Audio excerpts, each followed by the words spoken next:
Y vamos a otro tema, algo que preocupa a nivel país, porque el Ministerio de Salud reportó en esta jornada 11 muertes por COVID-19 y escuche bien, 2.086 casos nuevos, es la cifra más alta desde el 15 de julio. Los hospitalizados siguen en aumento, al igual que la positividad a nivel nacional, que llegó al 2,9%. Hay alerta roja en materia sanitaria. Vamos a conversar de inmediato con el doctor Miguel O'Ryan, infectólogo del Instituto Biomédico de la Universidad de Chile e integrante además del Consejo Asesor Científico de Vacunas. ¿Cómo está, doctor? Un gusto de tenerlo por acá. Muchas gracias, Davor. El gusto es mío. Doctor, pues, alerta roja, ¿no? 2.086 casos, la peor cifra en los últimos 100 días. ¿Cómo lee usted este reporte?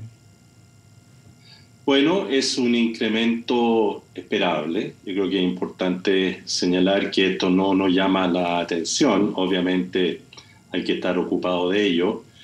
En la medida que la sostenibilidad de los casos o del número de infecciones depende de dos variables fundamentales: la vacunación, la tasa de vacunación y la disminución de las medidas de restricción. Ambas, aumentando la vacunación, ayuda a disminuir los casos, especialmente los graves y los fallecidos, pero también los casos totales, a la mitad o un poco más de la mitad.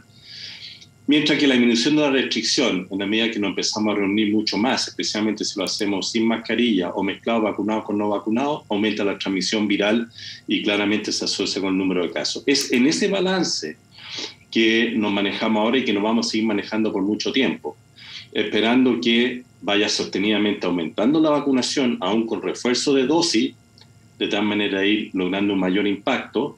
Y lo que es importante, aumentando la socialización, la movilidad, que es tan necesaria al cabo de 2 años prácticamente de pandemia, pero con el mensaje a la población que no dejemos de mantener medidas fundamentales para ayudar a mantener mejor controlada la pandemia mientras la vacunación se hace más robusta. Un buen uso de la mascarilla, y lo digo, lo recalco porque sí, me ha tocado viajar en metro en forma repetida y he tenido que muchas veces decirle a la gente, no le gusta, por favor, le recomiendo, súbese la mascarilla, colóquesela bien, porque mucha gente todavía la usa solamente sobre la boca. Entonces, lo que estamos viviendo es algo que es esperable, no nos sorprende. Pasó en Europa también durante su periodo su periodo primavera-verano, aún en países con buenas tasas de vacunación, algo menos que las nuestras, pero buenas como España, en donde al aumentar mucho la movilidad, aumentaron los casos. Doctor, pero lo que es muy importante, Davor, para terminar esta primera parte, es que los casos severos, los que van a la UCI, los fallecidos, no siguen la misma curva. Y en eso hay que ser muy claro, porque la protección vacunal es más intensa contra los casos severos. Entonces, no esperamos tener los incrementos de casos severos que sí se tuvo en periodos anteriores. Doctor, pero este umbral de casos que va subiendo, que ya están en 2.086 y en 9.341 casos activos, un 45% más que hace una semana, un 75% más que hace 2 semanas. ¿Estamos ya en una tercera ola? ¿Estamos ingresando a esta esperada pero temida tercera ola o no? Bueno, como lo he dicho varias veces, depende qué definamos como una ola. Si la ola es esta curva creciente que llega a una meseta y baja, claro, evidentemente estamos en un tercer incremento que puede llamarse una nueva ola. Lo que pasa es que esta ola esperamos que sea algo más pequeña que las olas que hemos tenido anteriormente. Pero ojo, puede ser significativa. No me extrañaría que llegáramos a 3.000 o 3.500 casos.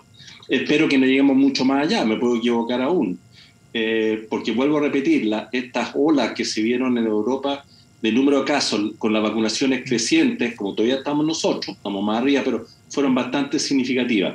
Pero el impacto de este incremento de número de casos totales fue menor, bastante menor en el incremento de los casos que estamos viendo en la pantalla, que son los casos graves y los fallecidos.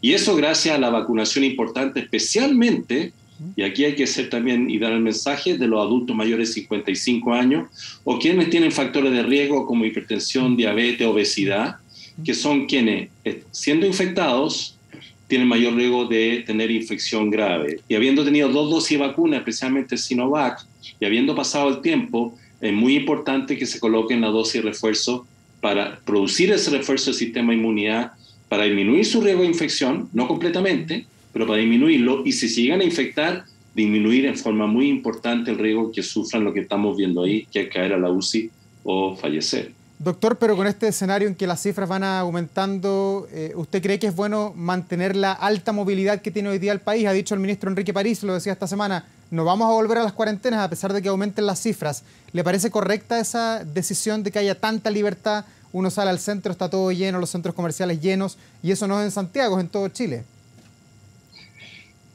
Yo diría que conceptualmente sí. Estamos en una etapa de la pandemia al cabo de casi 2 años donde el control fundamental se deberá dar por una sumatoria de vacunación muy intensa, de las infecciones que ya han ocurrido y personas que van quedando inmunes, y de una movilidad que no puede ser tan restringida, si ya no, la sociedad tampoco subsiste, sino que hay que volver a una cierta presencialidad, y lo estamos también hablando mucho en las universidades, en los colegios. Es muy importante que la gente vuelva. Y lo importante es que esa vuelta deba tener algunas medidas razonables de cuidado. El uso de la mascarilla, lo vuelvo a enfatizar, es una medida que hay que sostenerla de forma importante y seguir educando. Que se vacunen las personas que están pendientes es muy importante. Y en la medida que vayamos volviendo a presencialidad, mantener los sitios cerrados debidamente aireados y evitar las aglomeraciones masivas, especialmente si hay no vacunados. Si hay personas vacunadas, como estamos viendo en algunos estadios, esto ya hay experiencia. Si se hace con pase de movilidad, que es muy importante insistir en el pase de movilidad, y están todos vacunados, el riesgo que eso sea una significativa causa de infección es muy baja. ¿Que van a haber infecciones? Sí. ¿Que vamos a seguir conviviendo con infecciones que van a ir subiendo, estableciendo, bajando probablemente por bastante tiempo? Sí. Pero en la medida que con el tiempo vamos estando más vacunados, lo importante es que las infecciones graves y los fallecidos van a ser cada vez menos.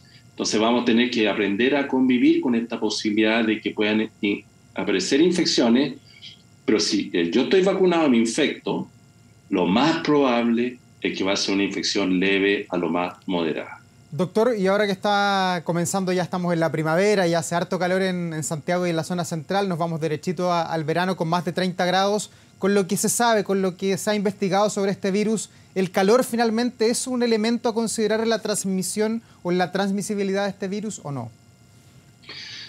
Ya he salido publicaciones que a mi manera de ver, de alguna manera van confirmando lo que ha sido obvio. Es un virus fundamentalmente de otoño e invierno, porque es un virus respiratorio. El virus se transmite fundamentalmente por vía de gotitas que están en el tracto respiratorio, y sabemos que esos son fundamentalmente virus que se transmiten en invierno, y ahora acaban de salir algunos estudios que claramente lo confirman. Pero eso no significa que un virus pandémico que va a ser fundamentalmente de invierno, de aquí probablemente ya cuando se transforme en un virus endémico, cuando todavía hay mucha población susceptible y todavía hay circulación viral que pueda causar pics en periodos no invernales. ¿Y cuando produce ese incremento? Cuando la gente se aglomera mucho. Y esas aglomeraciones vienen, uno, saliendo de medidas, ¿no es cierto?, de contención importante, o en el verano.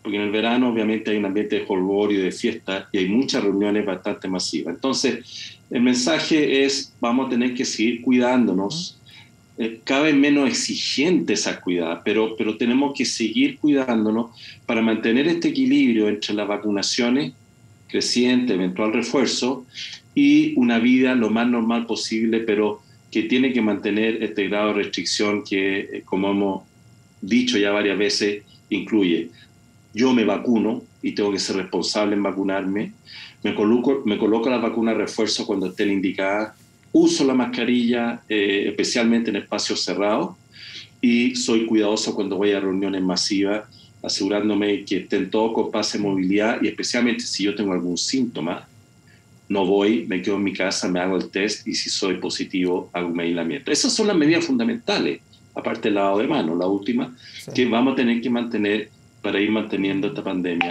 a raya, y lo vamos a poder lograr. Doctor, ¿y hay alguna esperanza de que este virus deje de mutar?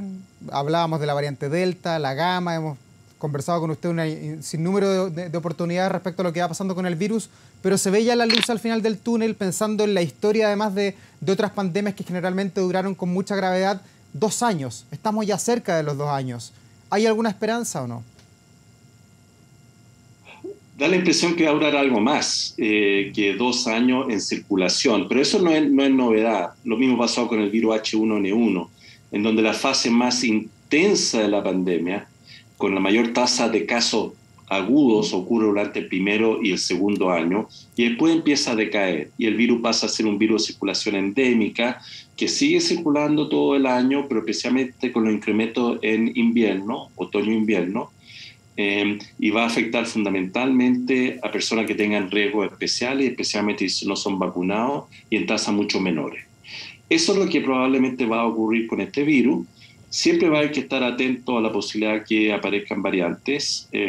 Todavía hay mucha posibilidad que aparezcan nuevas variantes porque todavía hay muchas poblaciones no vacunadas y con muchos casos todavía ocurriendo. Si bien han ido disminuyendo en todo el mundo, por ahora, claramente la tasa de disminución es significativa, pero como todavía hay muchos casos, pueden surgir variantes y esperemos que esas variantes no nos den muchos dolores de cabeza. Hasta ahora han demostrado ser algo más transmisible algunos casos se asocian a cuadros más graves, pero en general la hemos podido controlar porque son todas susceptibles a vacunación.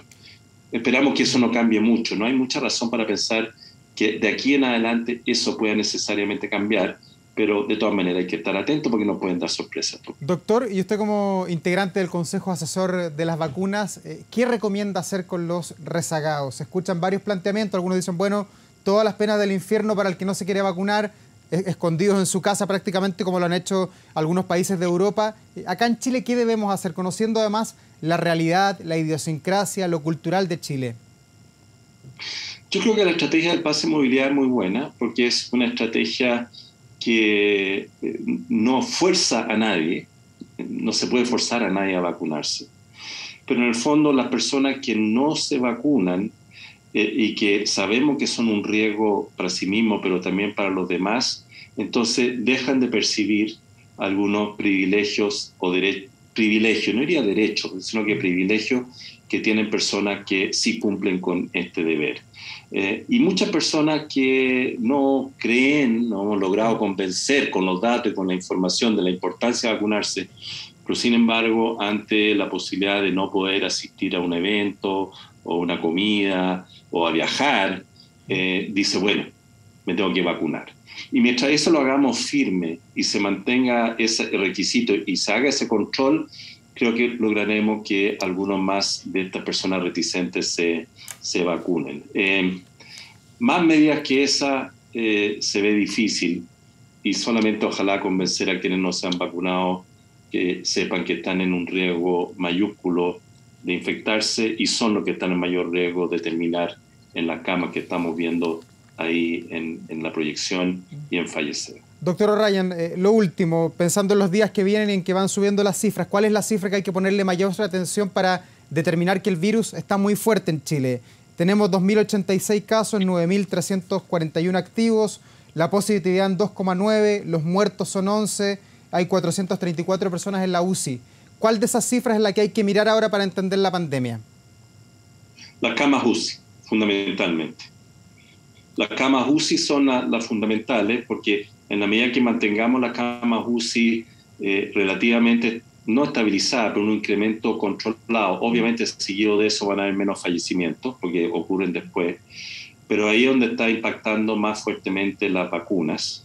Y en forma secundaria, obviamente, vamos a estar mirando igual el número de casos, pero no debe extrañarnos que los números de casos sigan subiendo en la medida que todavía queda una parte de la población no vacunada y que la vacuna, en cuanto a su protección contra infección, está en algún lugar entre 50, 60, 70%. O sea, hay muchas millones de personas todavía que están en posibilidad de infectar, pero muchísimas menores el número de personas que está en posibilidad de infectar en forma grave.